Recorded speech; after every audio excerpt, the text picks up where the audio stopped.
नमस्कार मैत्रिणींनो, श्री स्वामी समर्थ. तुमच्या सर्वांचे आपल्या चॅनलमध्ये खूप खूप स्वागत आहे. तुमच्या सर्वांच्या सर्व चांगल्या मनोकामना पूर्ण होत हीच मी महाराजांच्या चरणी प्रार्थना करते आणि आजच्या आपल्या नवीन व्हिडिओला सुरुवात करते.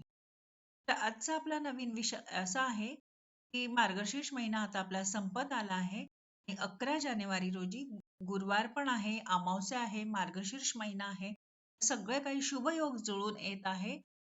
या दिवशी आपल्याला कोणते सेवा, कोणते धार्मिक विधी करायचे आहे, तेच आज आपण जाणून घेणार आहोत.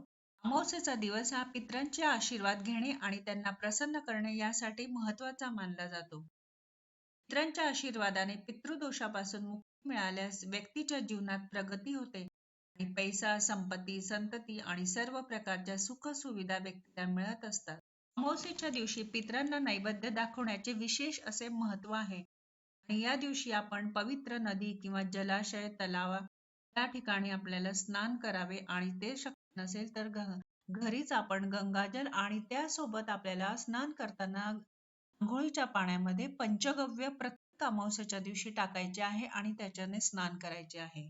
ज्या लोकांच्या कुंडलीत पितृदोष आणि संतानहीन योग असेल त्यांनी अमावस्येला उपवास करायचा आहे आणि आपल्या पितरांची पूजा करायची आहे आणि गीतेचा आपल्याला 7वा अध्याय जो असतो तो वाचायचा आहे किंवा तुम्ही युट्यूबला लावून ऐकू शकतात.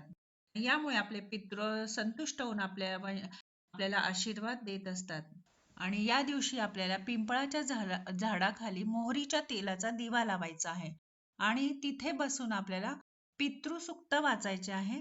तिथं बसून जर शक्य नसेल तर तुम्ही घरी देखील ते वाचू शकतात. त्याशिवाय आपल्याला अमावस्येच्या दिवशी शुद्ध आणि जो सात्विक प्रकृतीच्या कोणत्याही ब्राह्मणाला दान द्यायचे आहे आणि त्याशिवाय गाईला गूळ चारा खायला द्यायचा आहे.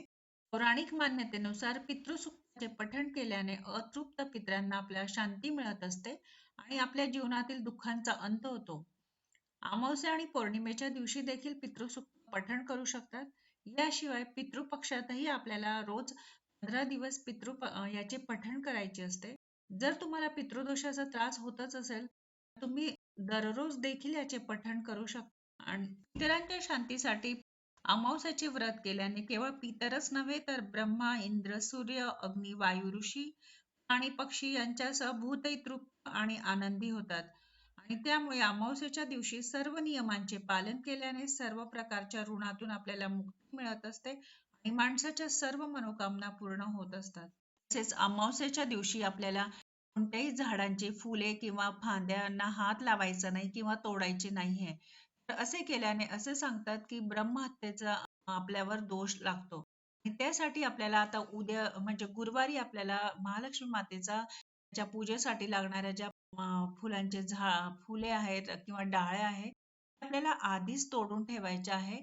म्हणजे आपल्याला जेणेकरून जे अमावस्येच्या दिवशी असे केल्याने जे पाप लागते ते आपल्याला लागणार नाही.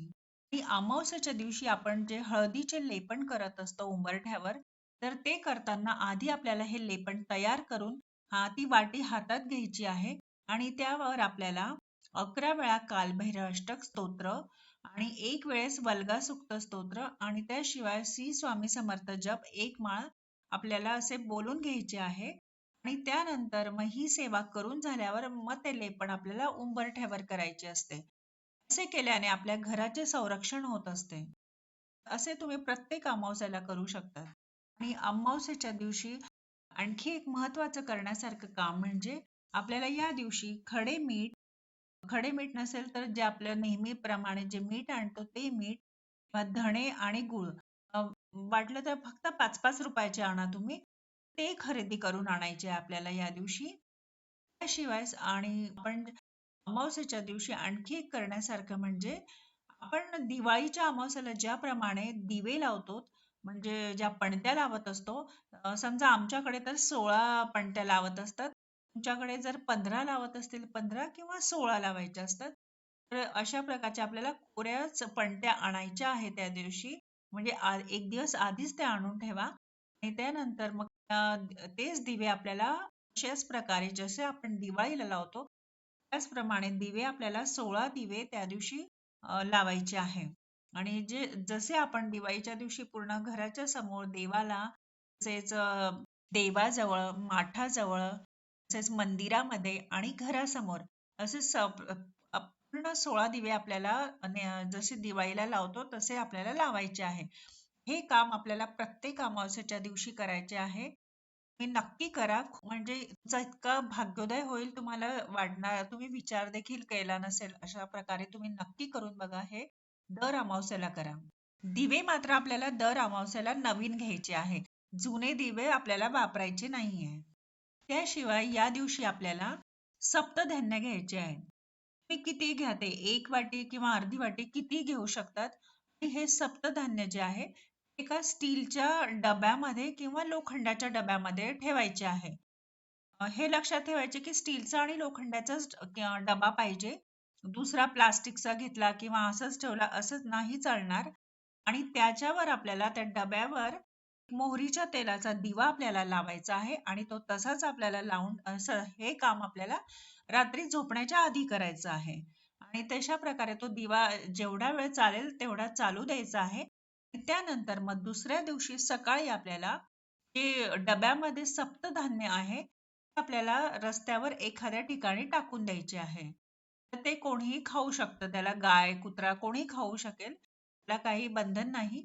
असे केल्याने जे आपल्याला आपल्या ग्रहांची अनुकूलता भेटत असते.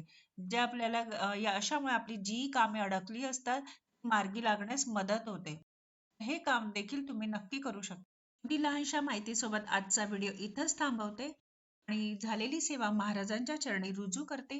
व्हिडिओतली माहिती आवडली असेल तर चॅनलला लाईक, शेअर, सबस्क्राईब नक्की करा. पुन्हा भेटूया अशा नवीन छानशा माहितीसोबत. तोपर्यंत सर्वांना बाय आणि श्री स्वामी समर्थ.